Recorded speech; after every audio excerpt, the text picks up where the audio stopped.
with this news hour in Paris, where world leaders have gathered for the UN climate conference known as COP21. It's now or never to reduce the world's dependence on fossil fuels. Over the next few days, we will decide the fate of this planet.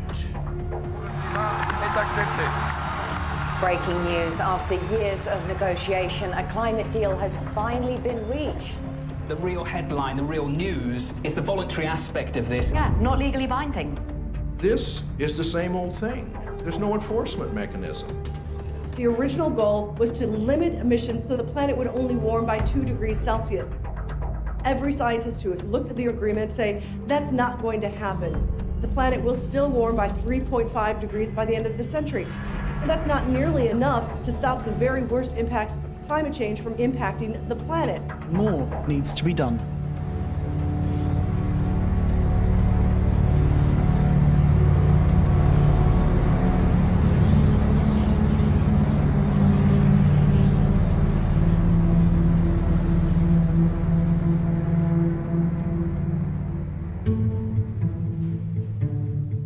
Coming out of this climate summit, we see a very clear gap. The politicians are not stepping up.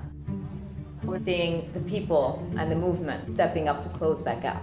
There are groups around the world organising to shut down the fossil fuel industry during May 2016. Parce que, en fait, il y a déjà des groupes partout dans le monde qui planifient de fermer. It's time that we begin to take the issues that impact our climate and our environment seriously. Break Free is a global moment where, for the first time in the movement, we're seeing a very concrete time frame when escalated actions are happening across 6 continents, targeting major fossil fuel projects with the message that the oil, gas, and coal need to be kept in the ground. It is our future. We must say no. The level of urgency is coming together very clearly worldwide. We can't wait for the politicians to catch up with that understanding. So people are basically taking things into their own hands and doing what needs to be done on the ground.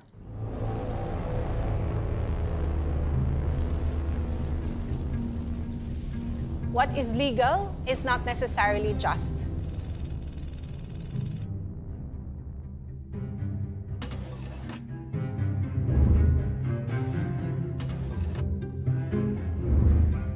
We cannot simply confine ourselves to what the law offers for us to demand a different world.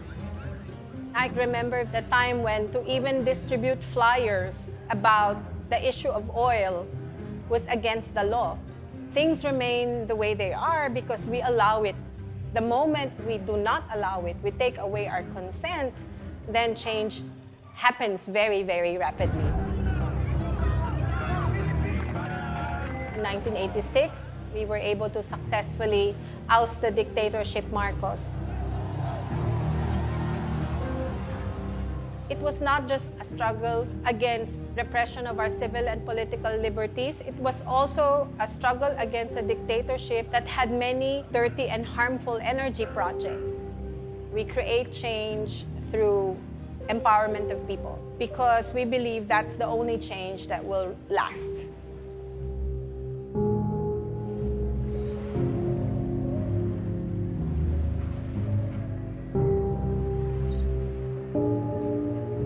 Makikita nyo siguro pagpunta nyo dito sa baybayin, may pagbabago ba sa kalagayan at ng kabuhayan, ng tirahan ng mga mamamayan na siya daw unang makikinabang sa pagtatayo ng ganitong klase ng enerhiya dahil sa mga ibibigay nitong mga trabaho, kalsada, paaralan, wala ka namang makikita. Ako ngayon ay mag-aaling na po na 22 anyos pa ako nung tutulan natin ng simula Kiswan. Ay ilang taon na ba ako nakikibaka? Ay ngayon dumami pa. Totoo ho yan, tatay. Paano mawawalan ako ng pag-asa? Matitigil pa ba? Ito'y dumami pa. Hindi ho tayo nag-iisa. Halos sa buong mundo po, nananawagan na ang mamamayan ng mundo na itigil na ang pagtatayo ng mga power plant. At sa Mayo, tayo ho ay lalahok sa pangmundong aksyon laban sa coal.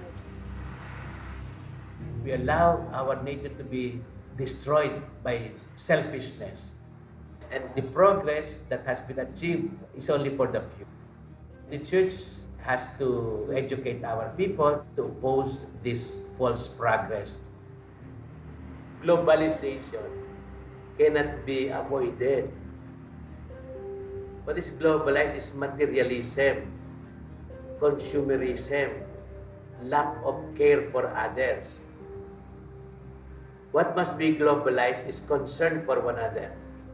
The whole world is our responsibility. Everything that we do, we are responsible before God to make our world better each day.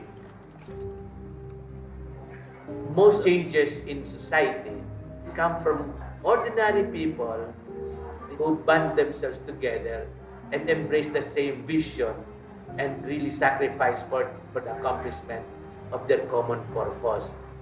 We have to protect every individual and we have to protect our environment.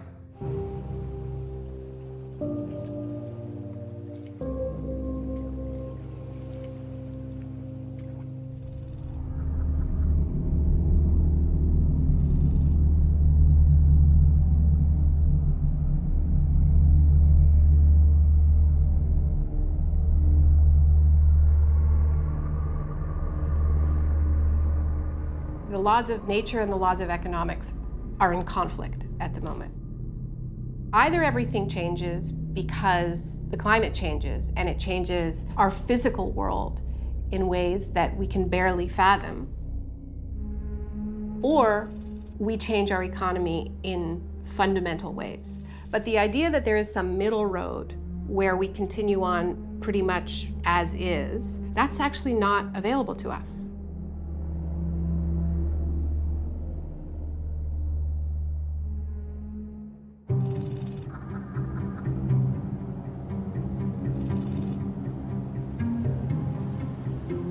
Vancouver, like a lot of port cities in the Pacific Northwest, is being eyeballed to be a significant export point for a lot of fossil fuels. Kinder Morgan is, I think, the biggest, baddest project on the table right now. It would be expanding a pipeline currently moving 300,000 barrels of tar sands a day to close to 900,000 barrels a day.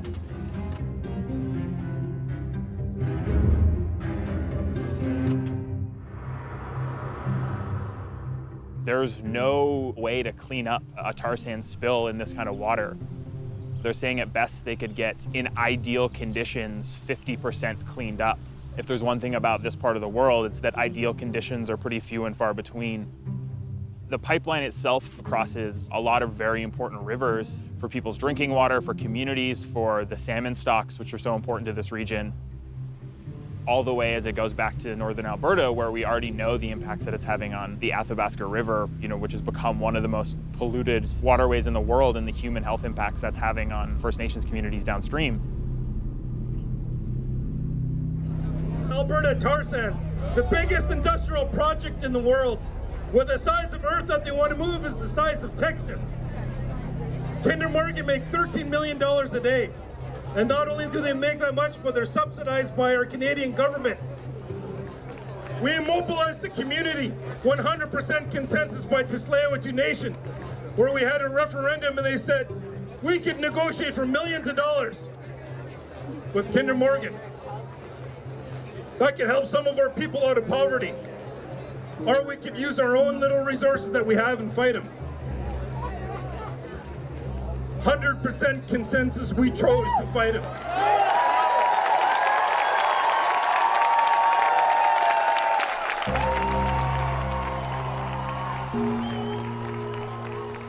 So right here is home.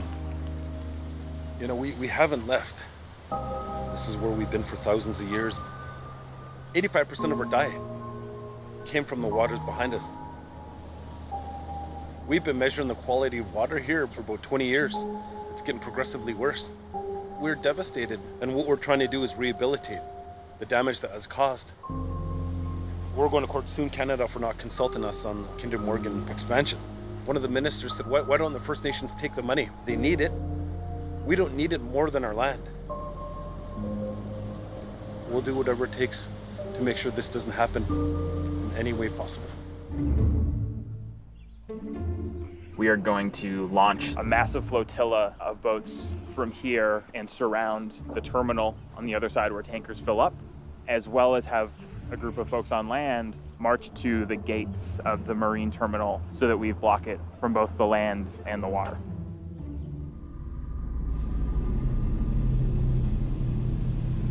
It is in a lot of ways a battle between a story of the old and a story of the new. There's a lot of powerful forces trying to make sure that the story of the old continues for as long as it can. We've seen disobedience move from being something that a few people do to a mass movement confronting the fossil fuel industry. A massive oil rig outfitted for Royal Dutch Shell's remote Arctic exploration parked in Seattle's harbor on Thursday, but not everyone is happy about it. They have convinced us progress is only made through exploitation of the earth. Everyone is coming to protest. We have scientists, ecologists, and city council members who are willing to get arrested because they understand the severity of this moment. Stand up in whatever manner you can. This is our lunch counter to sit on. This is our history to be made. We hold the world in our hands. Thank you.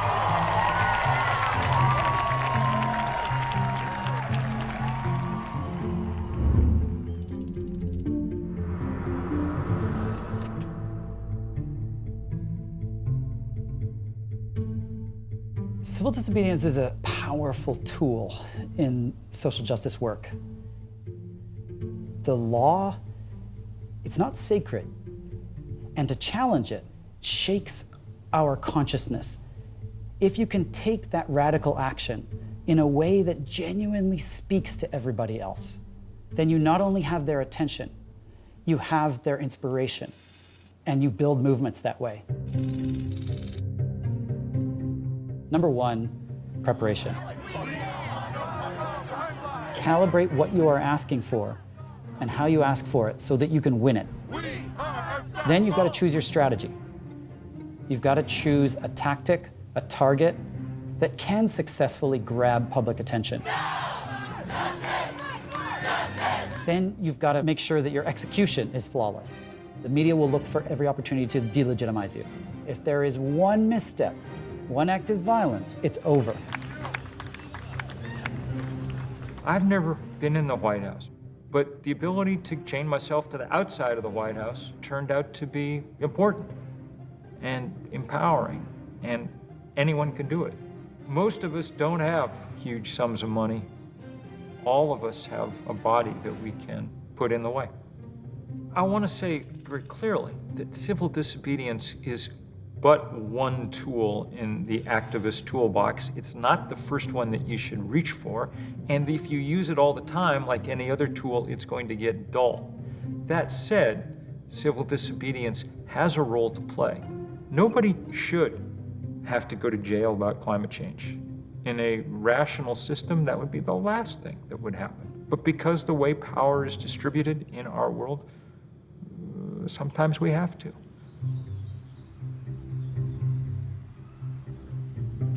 One of the central threats to democracy today is the corporate capture of government. We are up against tremendous resources, and those resources are smart. The corporation goes straight to the politician that's going to be on the committee that's going to pass the law that they want to pass and threatens their re-election at exactly the right time. The strategy of global corporations on climate change was partly to recognize that they had a trump card with the United States government. They could stand in the way of global action by blocking American action. There's a level of state failure in the United States. The legislature is bought and paid for by oil companies and other companies. We have to roll back corporate capture of our governments if we want to try and fix these problems that conflict directly with their industry bottom line.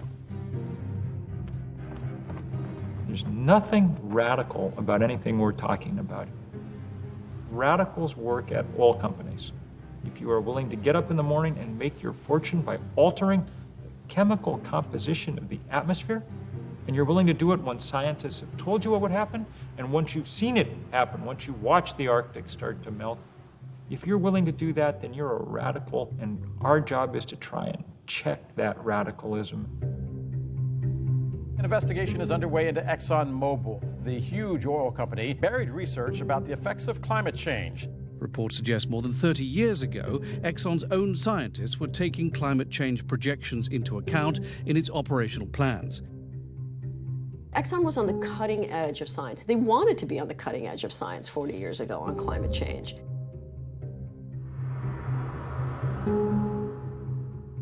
They understood that farther down the road, if the science was accurate, there would be limits placed on emissions from fossil fuels. So their strategy at that time was that we want to have a say in what those limits look like. When their senior scientists told their senior executives what was coming, Exxon started making sure that all its drilling rigs were climate-proof so that they could withstand the rising sea level. But they did not tell the rest of us. Just the opposite.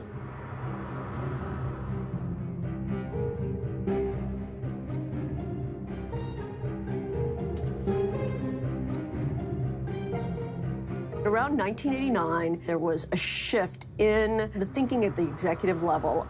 And that was when Exxon joined this group called the Global Climate Coalition, which sounds very green. But in fact, they were put together to fight any policy reaction to climate change.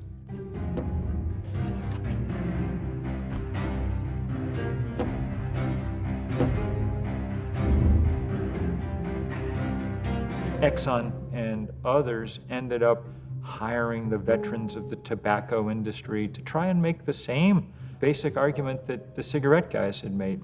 After 3 decades of investigation, no causal link between smoking and disease has been established. Scientific evidence remains inconclusive as to whether human activities affect the global climate. It was effective, and it cost us a generation's worth of time.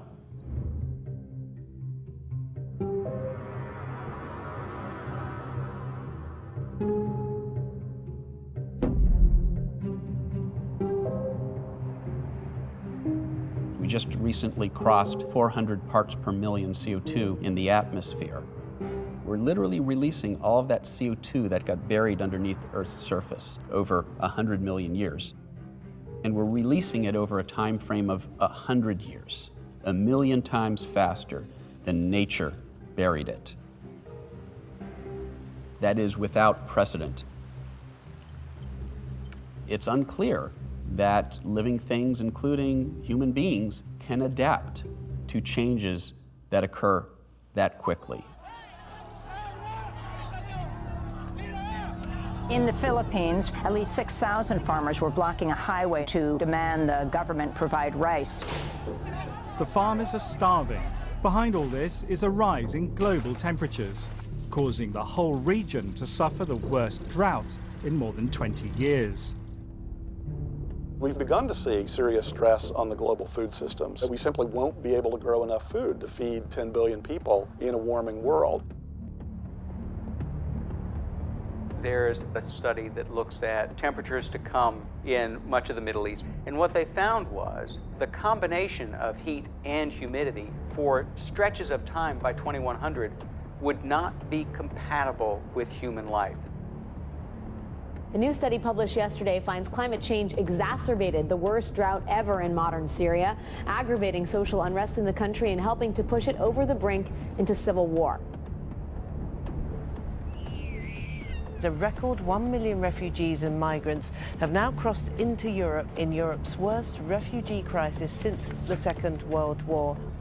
In other words, the very real security threat posed by climate change is only going to get worse.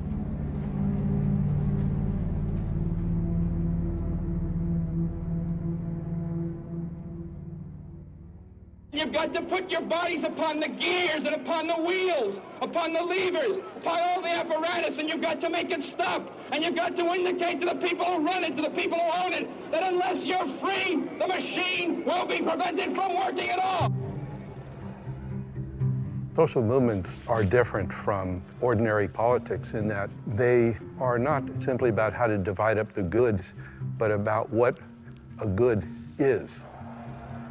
It enters a domain that goes beyond immediate self-interest into what's required of us as responsible human beings. The secret of civil disobedience is moral clarity.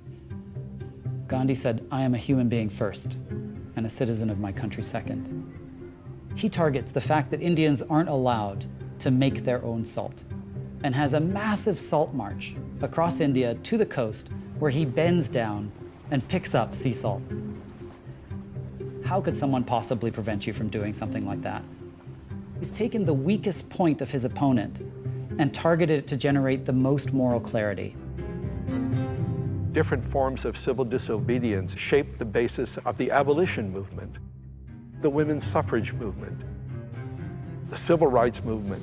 It's time for us to say, if you don't do something about it, we will have no alternative but to engage in broader and more drastic forms of civil disobedience in order to bring the attention of the nation to this whole issue in Selma, Alabama.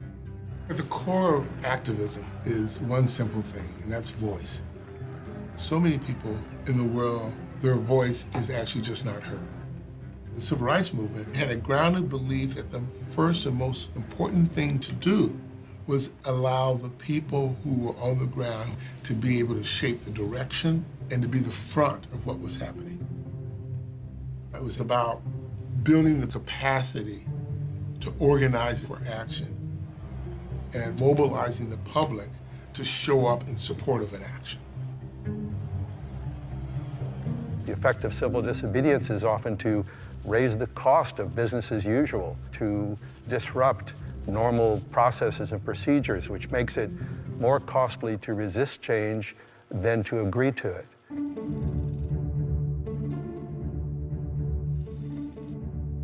The African people are realizing that apartheid means nothing else but oppression and exploitation. To change these conditions, the leading black liberation organization, the African National Congress, had begun a mass movement of civil disobedience, defying the laws of racial superiority called apartheid.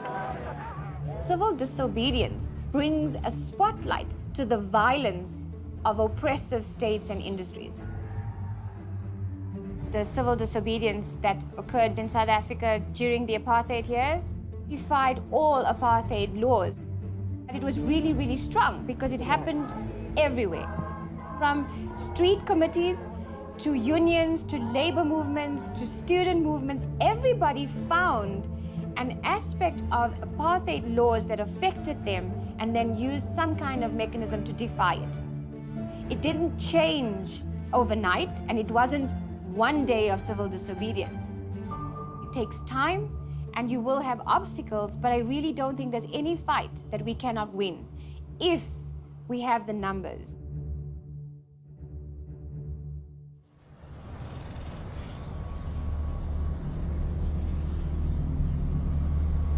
Biz bu kirliliğe karşı burada Ali Ağa bölgesinde, yani sanayi bölgesi adı altında yapılan bu fütursuz sanayileşmeye karşı yıllardır bir mücadele içindeyiz.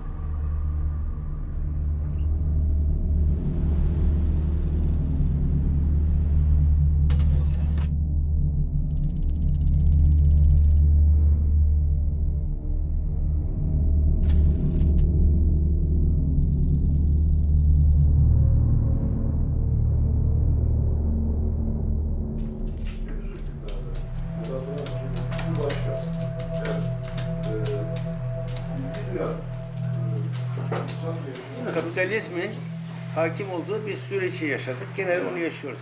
Şimdi özel şirketler etütleri yapıyorlar kendileri aralarında. Biz karşı çıkmaya çalışsak da, karşı çıksak da ikinci bir çevre hareketiyle kendileri çevre etütü yaparak bu sayfaları Tesisler yeni yapılırken, daha yeni işletmeye girerken, büyürken falan oraya işçi alınacağını, oradan para kazanılacağını çok kandırıldılar. Her zaman var mı? Bunu bu her zaman biraz ama geçerli. anladı.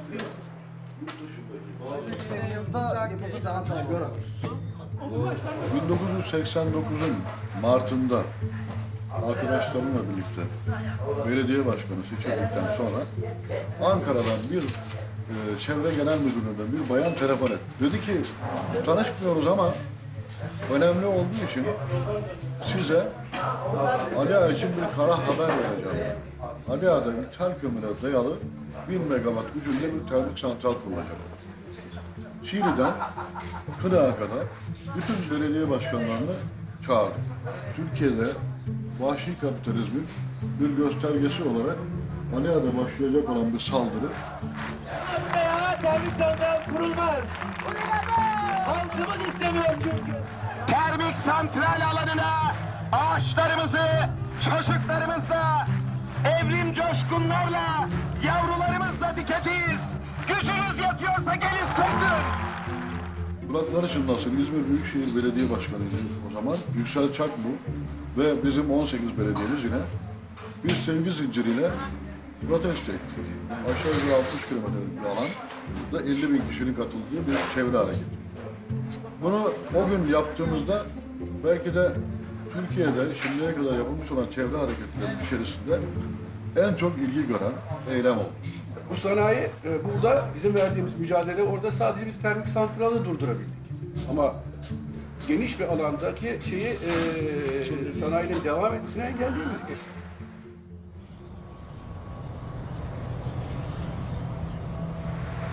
Bugün Ali Ağa'da bile bir yeni termik santral kurulur vaziyette kurulmaya devam ediyor. Kimseye ses çıkarmıyor. Oradaki insanlar adeta bizi kovalayacaklardı. Yani bizim geçim kaynağımızı yok ediyorsunuz. Bunu açıkça söylüyorlar dediler.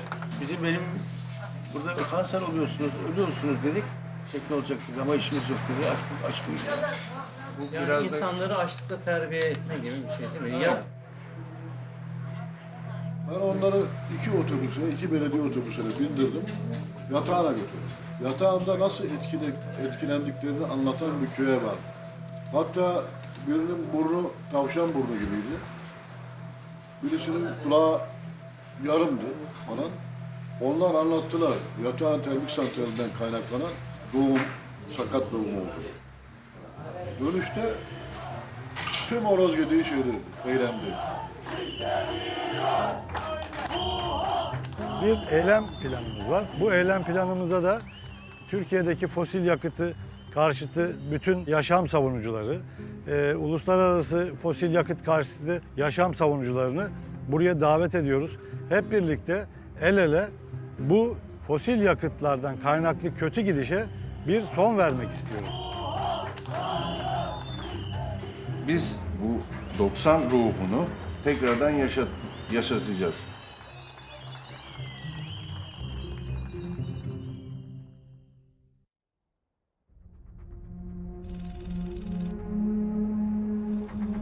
You cannot pretend that we do not exist. You cannot plead ignorance to our problems because we are here. What power means in the context of social change is, of course, the story of David and Goliath. The Philistines send their powerful warrior Goliath to go confront the Israelites who are afraid. Until finally, David, who is not a warrior but a shepherd, went to King Saul and says, "Let me go fight Goliath." The king says, "You're not equipped. You got to take my sword, my shield, my helmet." They're so heavy he can't move. And he reflects for a moment and says, "Wait a second, I'm a shepherd, not a warrior." He takes off all that armor, picks up a few stones, goes to face Goliath. It's only when he discovers his own resources, not those of his opponent, as the foundation of his strategy, that things begin to shift. And that's what creates those moments of opportunity for the Davids of this world.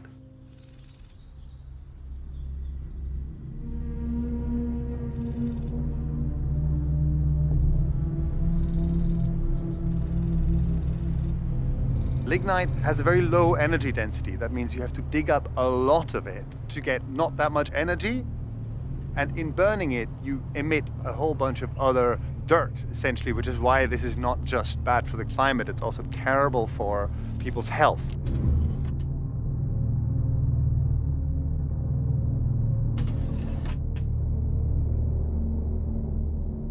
Germany produces and burns more lignite than any other country in the world in absolute terms, including India and China. We look at this now and we see the dirtiest of all the fossil fuels being dug up. And of course, it is the central driver of climate change, which is a central driver of conflict, hunger, destitution, deprivation around the world. This stuff has to be left in the ground. This little town called Proschim produces 100% of its own electricity from renewables and still exports stuff into the grid. Like, this village is actually the future we need. Here you have agriculture, biogas, solar power, you have a functioning community, and this is the front line in the struggle against the madness of profit-driven extraction. The government has slated Proschim for destruction because there's coal underneath this.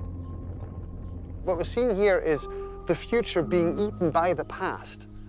Fossil fuels are the past in more than one way. They are the past of capital, they are the past of energy, they are the past of our relationship to nature. And Hallo, genau, wir können auch von Ihrem Land runtergehen, wenn Sie das stört.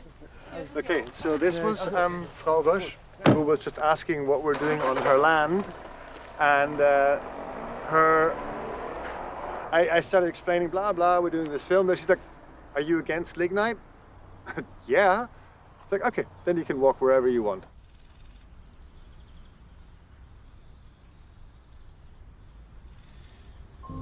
Folks lived here a few years ago. This was their lives. The government said, you can't be here because we're going to dig this up because there's coal underneath. They had grown up here. They were planning to maybe die here. These kinds of images, that's also why we're doing this. There's folks here being evicted from their homes because we cannot stop destroying the environment. This cannot go on. All the political work that you're doing when you're mobilizing for a big disobedient action will ultimately be for naught if the action isn't a success in tactical terms. I'm going to tell you the situation as it was last year. Here is the open cast mine Garzweiler. This whole area was our action target. Now, there are always two kinds of obstacles that you need to bear in mind. The first is geographic, or let's call them technical obstacles. Then, second challenge, police and corporate security. Let's call these human or political problems. Our goal is not to fight the police. Our goal is to get around them, because they're not our enemy. Our enemy is the lignite production inside the pit.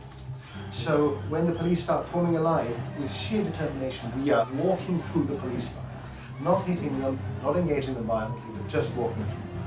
We ensure that all of the 4 action groups manage to get into the pit. I've been doing civil disobedience actions for 17, 18 years now. It's very hard to get a sense of empowerment, to actually really feel in every fiber in your body that you can make it. We can actually stop this. The moment when we were running towards these diggers, when we saw that they were all shut down, I remember this moment of like, we've done it. It was an unbelievable moment of personal and collective empowerment in a struggle that all too often seems brutally hopeless. In May, we're going to be more people, and hopefully they won't be able to stop us. Last year they couldn't, so let's see if we can do this again. We think we can. If you say you can't deal with climate change without a revolution in values, a revolution in the way we think, people will say, well, we don't have time for that kind of thing. The truth is, what we don't have time for is continuing to try the same thing that hasn't worked for 2.5 decades. We continue to be inspired by ordinary people having the courage to stand up against corporate interests, even against government policies that will bring harm to their communities. Hope is belief in the plausibility of the possible as opposed to the necessity of the probable.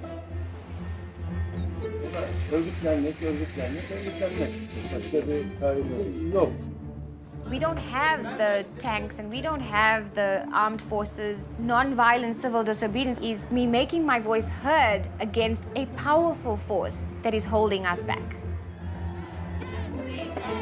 Keystone turned out to be a great victory because all over the country and the world, people looked up and saw, you actually can beat big oil. It may seem impossible right now to prevent climate chaos, but social movements have shown that the limits of the possible are there to be moved. My hope is that we come out the other side of this with the global sense of a new kind of power in the climate movement. What we need are new ways to do new things. To practice civil disobedience is necessary to be able to pursue a better life for our people. Batangas now is the center of action against fossil fuel. It's quite possible that a more radical approach will bring rapid change. It's straight math. How many people are active and engaged on this issue? How hard are they pushing? How coordinated are they? It's the people who are engaged that determine what government does. And all we have is a choice to make about whether we're going to be one of those people or not.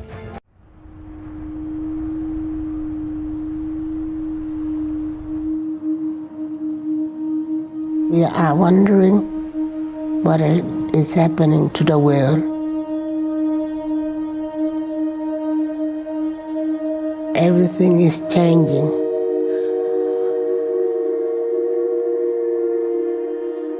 The very idea of human being some sort of natural concept is really going to change. Our bodies will be so high-tech, we won't be able to really distinguish between what's natural and what's artificial. Inside our own heads is the most complex arrangement of matter in the known universe. You might ask yourself, can we get to be superhumans?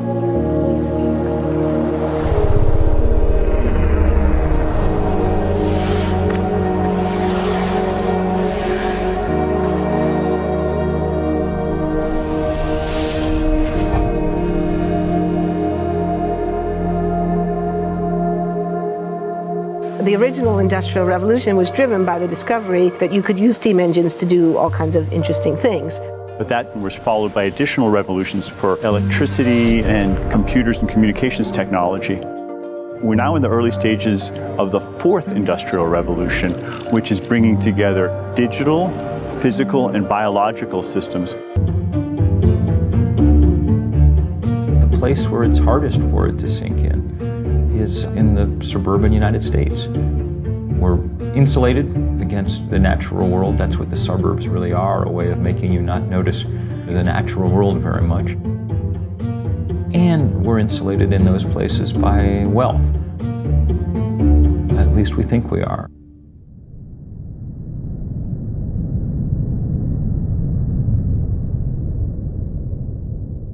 Scientists are screaming from the rooftops about us avoiding going over a 2-degree rise in the temperature of the planet. Why are they so worried about that?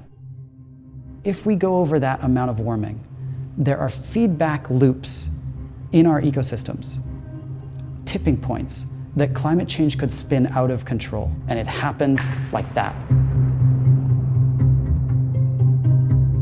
There are switches that can be tripped where suddenly you are in brand new territory and you don't even begin to know what to do about it. This is not a linear kind of problem that we're dealing with. This is very much an exponential kind of problem. Right now, we're on the edge of 3 major tipping points. The first one is the Arctic ice cap. That ice cap's like a mirror. It reflects the sun's light off of the Earth and keeps it from warming us up. But as it melts, you get a smaller mirror, which means a warmer Earth, which means more melting, which means more climate change. Another example is Arctic methane. We've got a gigantic amount of methane gas frozen into the tundra, and it is 50 times as toxic as CO2 is. It's CO2 on steroids. As it warms, and that methane gets released, it then causes global warming to get worse, which means it warms more, which means more methane released, which means worse warming, and all of that process spins out of control. Another example of a tipping point is ocean acidification. As you get more CO2 in the atmosphere, a lot of it actually is going into our oceans. And a lot of stuff, like plankton, can't live in that kind of acidified water. And plankton is the basis of the food chain. If the plankton die, we lose the whole ocean ecosystem. These kinds of feedback loops and tipping points are what keep me up at night, that we will hit one before we're able to turn things around. Even if we went cold turkey today because of the time lags in our climate system, we've already signed up for things that we can't see yet. We live in a razor-thin livable universe. Just a few kilometers below my feet, it's too hot to live. Just a few kilometers above my head, the air is too thin to breathe. It's not about a few more droughts and a few more storms. It's about a catastrophic shift in this fragile balance of our biosphere that threatens everything we love.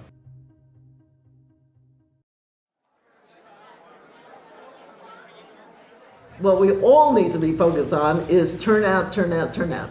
Youth, is there somebody that wants to do an update from youth, Armando? So just a quick list of things I wanted to go over. Obviously, a lot of the folks who are working on the youth stuff are at the Climate Justice Youth Leadership Summit. There's a lot of organizing going on right now there for the People's Climate March. So a lot of people who may not have been plugged in already are getting informed about it, and the people who already are informed about it are getting even more people fired up about it. There's a lot of things that we pay attention to, that we focus on, that are fun, but they are short-lived and they are not for the betterment of us. We have to reprioritize what's important to us. Our environment isn't just ice caps melting in Antarctica. We're the ones who face the problems day to day. If you're breathing in smog or your little brother has asthma, that's environmental injustice. And those are things that we have the power to push back on. Imagine being the person who changes the face of climate change so that we don't have to deal with those impacts every day. So on September 21st, we're gonna march for climate justice. So who's with us? Come on,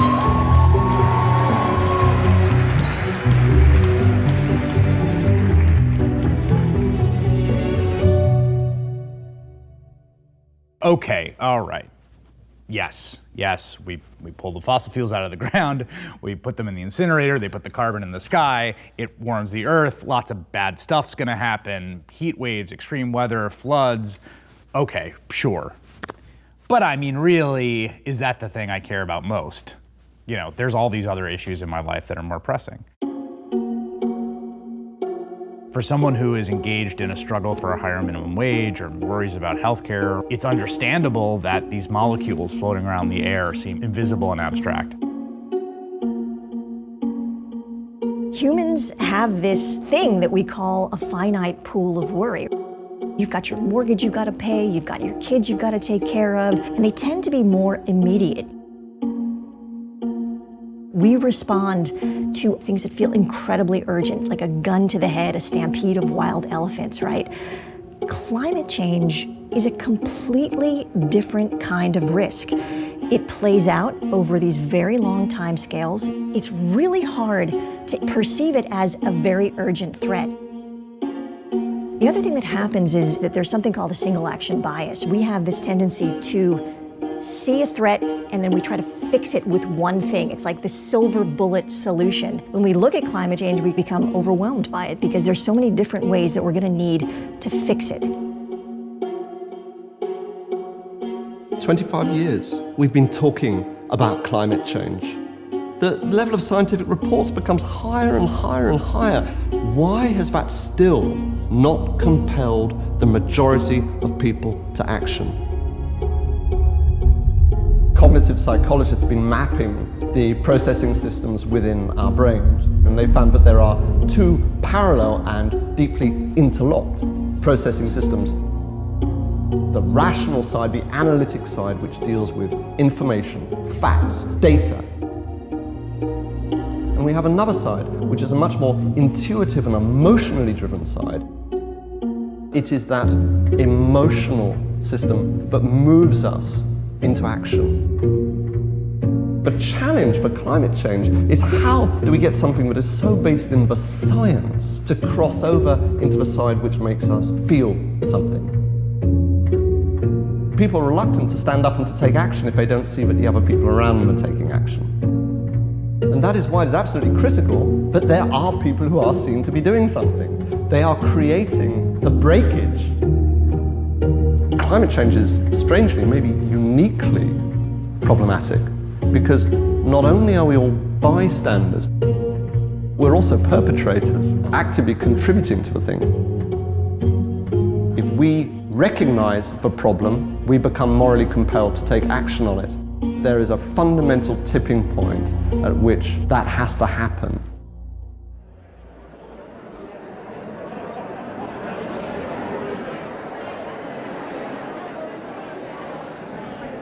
Change doesn't happen because people decide to stay home and click like on Facebook. Change happens because people like you and I decide to get involved.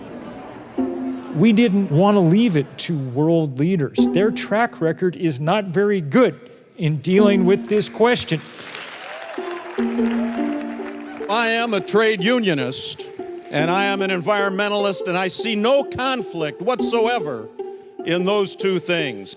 It's in our core self-interest as a trade union movement to help build the path to a sustainable future and get on the right side of the climate change issue sooner rather than later.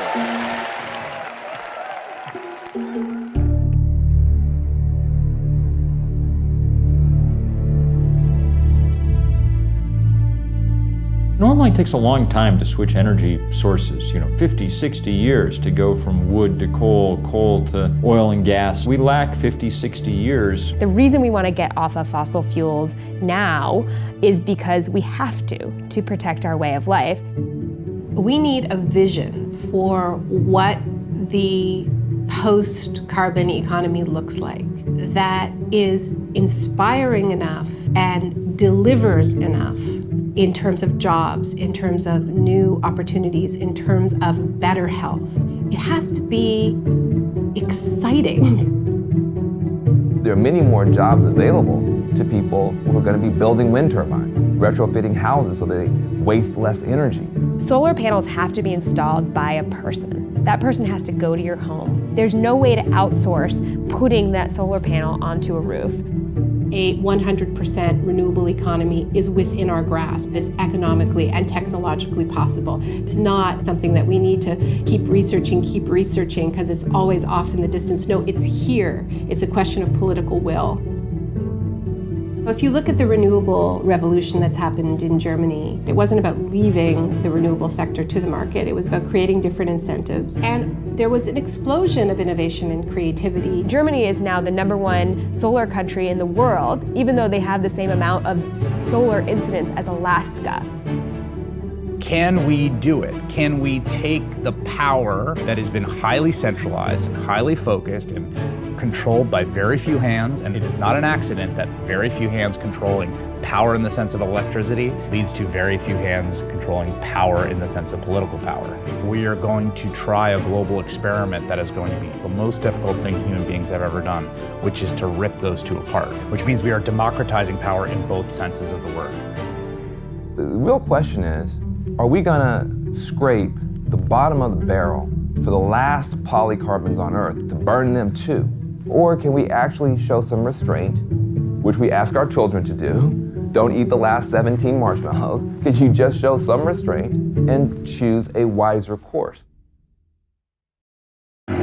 A Canadian company called TransCanada wants to build the Keystone XL pipeline. The $13 billion system would carry crude oil from the so-called tar sands region in Alberta to Houston, Texas for refining. The Keystone XL pipeline has become a huge focus of controversy. Tar sands oil is particularly dirty, it's particularly carbon intensive. An estimated 2,000 environmental activists from across the continent plan to gather in Washington, D.C. to launch a 2-week protest. It has become a symbol to both sides in this debate, where the people who want further development of fossil fuels see getting Keystone through as core to their strategy, and on the other side, the climate activists see it as a symbolic fight that they have to win. I'm here as a Nebraska citizen and landowner. I am on the advisory board of the Center for Health and the Global Environment at Harvard Medical School. I'm an evangelical Christian. I'm a proud member of the Transport Workers Union of America.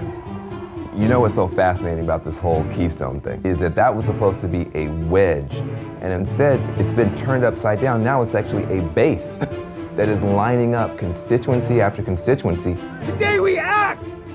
Today we send a message to them and everybody else. We are taking back our futures!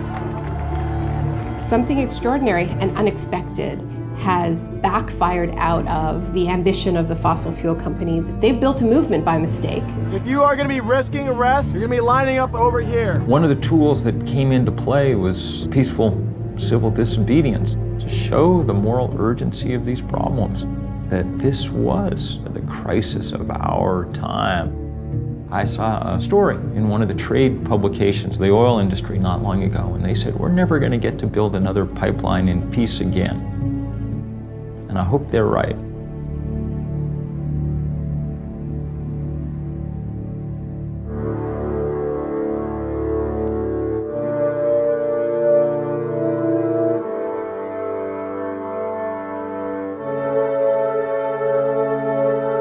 As scientists, we study this out of this fascination and kind of awe of this whole system that we call home. We are on this planet that is so perfectly built to sustain life. We got so lucky. And then you begin to think, what do you do with this knowledge, this unbearable, incredibly depressing knowledge? That the decision to burn fossil fuels was a decision that had tremendous downside risks that we didn't realize immediately. When I read a climate science article that talks about mid-century projections, what I read is what's going to happen when my kid is 40. That's what I see on the page. And for me, it is absolutely my responsibility then to do whatever it takes to protect my child. Alice Walker says that resistance is the secret of joy. And I don't know if it's the secret of joy, but I know it is definitely the secret of staving off depression. The reality we're facing is very grave. So how do you not get depressed about it? Well, one way you don't get depressed is by work. Things change for lots of different reasons. There's all kinds of dynamics, but one central element is people being in the streets. All of us must stand up together and say, no more. We live in a culture that doesn't tell us our own history, doesn't tell us the history of social movement wins. And the times in our past when masses of people have taken the wheel of history and turned it. It was only 1% of Americans that ever took part in a civil rights demonstration, but they were able to change our society enough to stand up to those powers that be. I think this march will go down as one of the greatest, if not the greatest, demonstrations for freedom and human dignity ever held in the United States. Martin Luther King always said that the victories that had been won so far were the ones that were cheapest to the status quo. Giving legal rights and giving voting rights doesn't cost the system nearly as much as providing good jobs and good infrastructure and good schools. We as a people will get to the promised land. Big victories have been won before, but nothing on the scale of the economic challenge that really responding to the climate crisis represents. We have a responsibility to rise to our historical moment. We are going around the world to say the time has come. If we're going to have a movement worthy of the name, solidarity among all these different causes needs to be the foremost principle. It's this broad and powerful spectrum of allies that has the political weight to move the dial on this. There's a tipping point coming where the online movements are going to move offline. If we can just push this to a point where there is a social tipping point, we really can move forward on this issue. We will not be stopped. Take action right now. This is the issue I will vote on. This is the issue I will give money on. This is the issue that I will scream at the top of my lungs into a bullhorn over. That is what moves politics. The People's Climate March is our chance to show the immense power of people in solidarity. Heads of state are gathering. They need us to say, we demand action. This is the right thing at the right time in the right place. The whole world will be watching. Nothing moves public opinion more than seeing large numbers of people gathering. A march is not an end in itself. It is a tool. In my heart of hearts, I know that this People's Climate March in September will serve to deepen this movement. I will be there in New York, September 21st. There is no replacement, even in the digital age, for human bodies next to each other, standing as one, hearts beating as one, voices raised as one, making a political demand. If you don't fight for what you want, you deserve what you get. September 21st, in some ways, is the beginning. There are teams around the world organizing marches in Rio, in Delhi, in Berlin, in Paris, in London. And people around the world will get together in the largest climate change mobilization in history. Are you ready to march? Are you ready to march? Are you ready to march?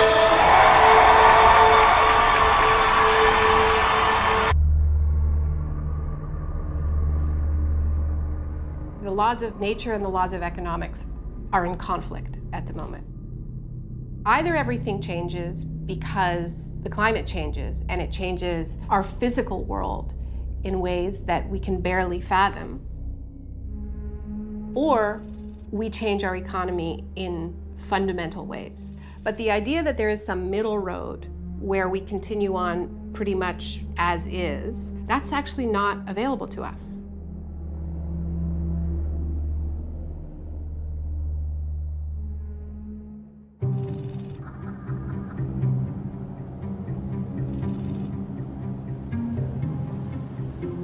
Vancouver, like a lot of port cities in the Pacific Northwest, is being eyeballed to be a significant export point for a lot of fossil fuels.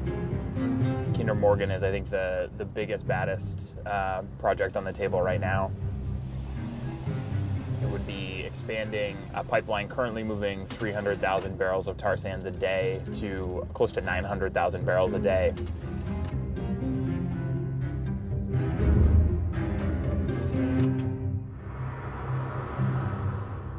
There's no way to clean up a tar sand spill in this kind of water. They're saying at best they could get, in ideal conditions, 50% cleaned up. If there's one thing about this part of the world, it's that ideal conditions are pretty few and far between.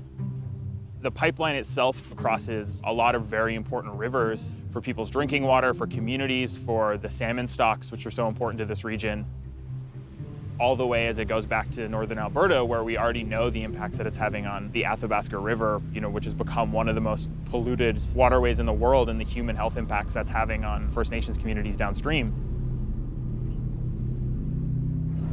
Alberta tar sands, the biggest industrial project in the world, where the size of Earth that they want to move is the size of Texas. Kinder Morgan make $13 million a day. And not only do they make that much, but they're subsidized by our Canadian. Across 6 continents, targeting major fossil fuel projects with the message that the oil, gas, and coal need to be kept in the ground. It is our future. We must say no. The level of urgency is coming together very clearly worldwide. We can't wait for the politicians to catch up with that understanding. So people are basically taking things into their own hands and doing what needs to be done on the ground.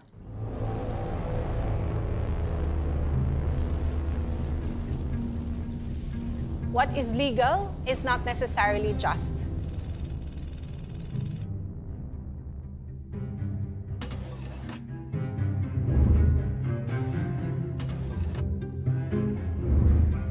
We cannot simply confine ourselves to what the law offers for us to demand a different world. I remember the time when to even distribute flyers about the issue of oil was against the law. Things remain the way they are because we allow it. The moment we do not allow it, we take away our consent, then change happens very, very rapidly. In 1986, we were able to successfully oust the dictatorship Marcos. It was not just a struggle against repression of our civil and political liberties, it was also a struggle against a dictatorship that had many dirty and harmful energy projects. We create change through empowerment of people because we believe that's the only change that will last.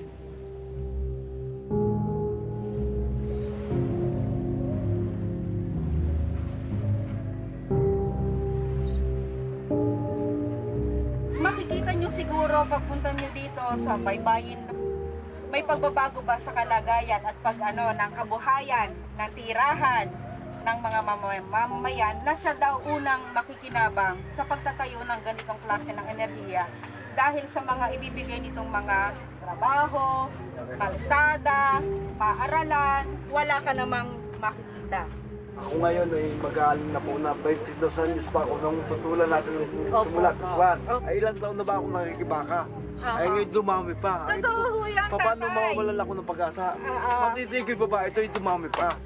Hindi ho tayo nag-iisa. Halos sa buong mundo po, nananawagan na ang mamamayan ng mundo na itigil na ang pagtatayo ng mga power plant.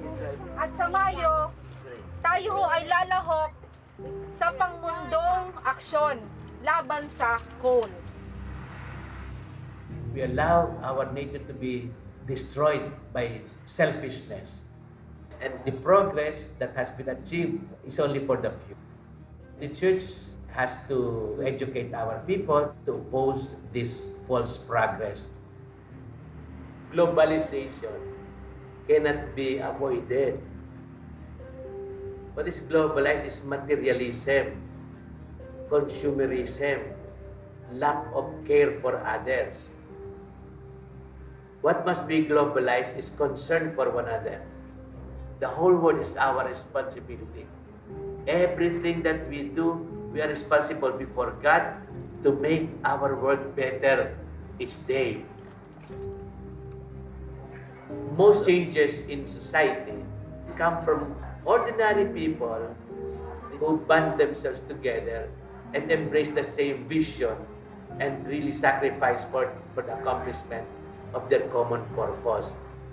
We have to protect every individual and we have to protect our environment.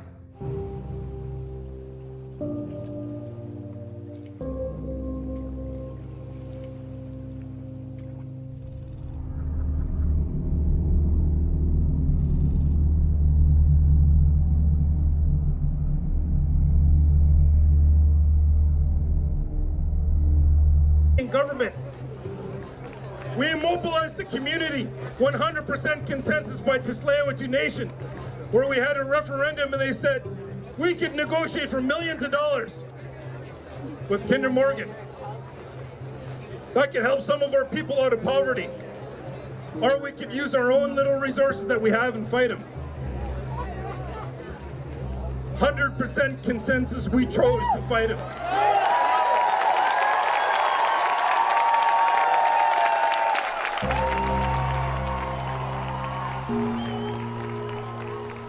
So right here is home. You know, we haven't left. This is where we've been for thousands of years. 85% of our diet came from the waters behind us. We've been measuring the quality of water here for about 20 years. It's getting progressively worse. We're devastated, and what we're trying to do is rehabilitate the damage that has caused. We're going to court soon, Canada, for not consulting us on the Kinder Morgan expansion. One of the ministers said, why don't the First Nations take the money? They need it. We don't need it more than our land. We'll do whatever it takes to make sure this doesn't happen in any way possible. We are going to launch a massive flotilla of boats from here and surround the terminal on the other side where tankers fill up, as well as have a group of folks on land march to the gates of the marine terminal so that we block it from both the land and the water.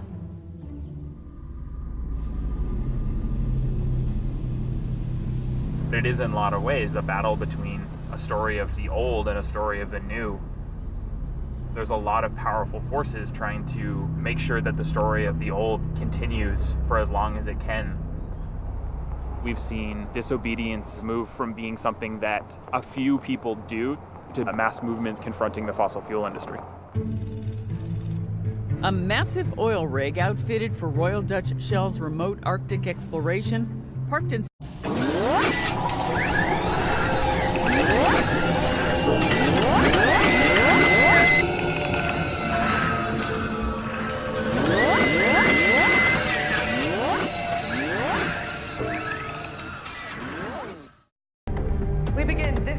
in Paris, where world leaders have gathered for the UN climate conference known as COP21. It's now or never to reduce the world's dependence on fossil fuels.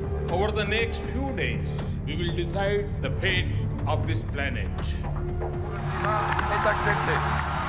Breaking news. After years of negotiation, a climate deal has finally been reached.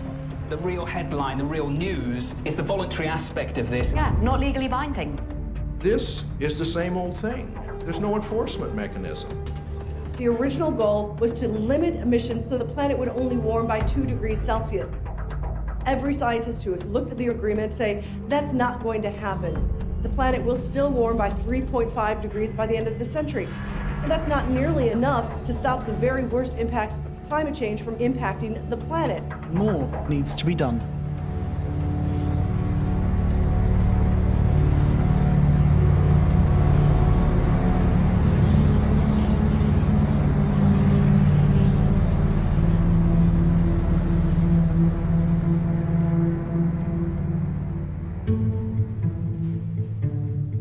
Coming out of this climate summit, we see a very clear gap. The politicians are not stepping up.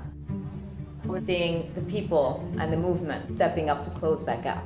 There are groups around the world organising to shut down the fossil fuel industry during May 2016.